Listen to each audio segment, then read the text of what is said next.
เรียบโซบ้าแต่ปีสเนสมดบ้านในกบายที่ของเพิดบาททางเราtrongนี้เชียมหาสมุทรอินเดียบาทจังไงนี่trong โซมทัวร์ได้ประกาศมวยจำพวกปอนหรือมวยก็มีดาไปดาได้จับเอาทำปีการสร้างในแก่ประเทศเลอวิสัยbusiness management hospitality management หรือมวยก็ culinary arts บางเช่นยมสมพระราชพิธีขมายคือมีโดยจุดนี้គ្រប់គ្រងធុរកិច្ចគ្រប់គ្រងប្រទេសសន្តានកិច្ចផ្នែកវិស័យទេសចរផ្នែកវិស័យសន្តាគារផ្នែកសិល្បៈចម្អិនម្ហូបអាហារសូមកុំភ្លេចបាទចុះឈ្មោះចូលរួមកម្មវិធីវេទិកាពិភាក្សាពិសេសបាទនៅសន្តាគារហាយ៉ាត់នៅថ្ងៃអាទិត្យខែមេសានេះបាទថ្ងៃទី26នៅពេលរសៀលបាទដែលយើងមានវាគ្មិនពិសេសបាទដែលជាជនជាតិស្វីសជាអ្នកជំនាញខាងវិស័យប្រទេសសន្តាកិច្ចហ្នឹងតំណាងសាលា BHMS នៅទីក្រុង Loser ប្រទេសស្វីសហើយយើងមានកញ្ញាយុវៈនិស្សិតយើងដែរគាត់ជាអតីតនិស្សិតថ្នាក់ MBA គាត់បញ្ចប់នៅសាលា BHMS នៅទីក្រុង Loser ប្រទេសស្វីសហើយបច្ចុប្បន្នគាត់កំពុងតែបម្រើការងារជូនសាលា BHMS បាទអញ្ចឹងយើងមានតំណាងពីសាលា BHMS 2នាក់បាទអ្នកធ្លាប់សិក្សានៅ BHMS ផ្ទាល់ដែរហើយក៏មានខ្ញុំបាទផ្ទាល់ជាស្ថាបនិកនិងជានាយកគ្រប់គ្រងប្រាសាទ SANVC ហ្នឹង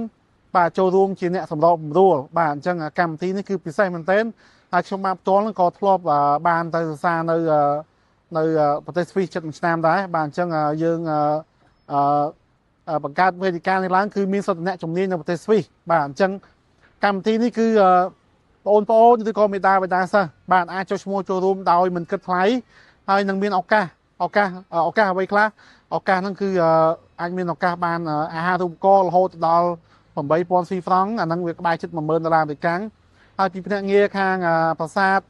SANVC នេះបាទប្រាសាទ Study Abroad and Visa Consultancy បាទយើងនឹងមានផ្ដល់ជូនសម្បត្តិហោះឥតគិតថ្លៃមួយជើងសម្រាប់បងប្អូនឬក៏បងប្អូនដែលចូលរួមកម្មវិធីហើយចុះឈ្មោះទៅបន្តការសិក្សានៅសាលា BHMS នៅប្រទេសស្វីសបាទអញ្ចឹងខ្ញុំសូមបើកវងកញ្ចប់បន្តិចការសិក្សានៅ BHMS នេះគឺតែ3ឆ្នាំទេហើយអនុបណ្ឌិតក៏តែ1ឆ្នាំដែរហើយយើងបានសញ្ញាបត្រ2គឺសញ្ញាបត្រពីស្វីសផងពីចក្រភពអង់គ្លេសផង2ហើយយើងចំណាយពេលបញ្ញាបត្រតែ3ឆ្នាំអនុបណ្ឌិតតែ1ឆ្នាំហើយនឹងមានឱកាសបម្រើការងារនៅស្វីសហើយមានឱកាសបម្រើការងារនៅអាមេរិកបាន1ឆ្នាំទៀតបាទអញ្ចឹងសូមបងប្អូនយុវនិស្សិតឬក៏សិស្សថ្នាក់ទី10 11 12ទៅចាប់អារម្មណ៍ពីការសិក្សានៅក្រៅប្រទេសលើវិស័យទាំងអស់ហ្នឹងបាទចង់ចំណេញច្រើនហើយនឹងមេដាបេដាសិស្សទៅចាប់អារម្មណ៍ពីវិស័យហ្នឹងដែរប្រទេសស្វីសជាប្រទេសបាទល្បីលើពិភពលោកមួយបាទប្រទេសសម្រាប់អភិជនប្រទេសអ្នកមានដែលគេហៅថាឋានសួគ៌ក្រៅមេឃបាទអញ្ចឹងសម្រាប់កម្មវិធីនេះបងប្អូននឹងបានស្វែងយល់ច្រើនតលបាទសិនកុំភ្លេចចុះឈ្មោះចូលរួមនៅថ្ងៃទី26 ខែ 4 ឆ្នាំ 2026 នេះបាទហើយ link ចុះឈ្មោះខ្ញុំដាក់នៅខាងក្រោម comment នេះបាទពលមានដាក់ក្នុង comment នេះបាទសូមអរគុណច្រើនចំពោះការស្ដាប់សេចក្តីប្រកាសនេះពីទីក្រុងផឺតរដ្ឋ Western Australia ទៅអូស្ត្រាលីបាទសូមអរគុណច្រើនបាទបាយបាទ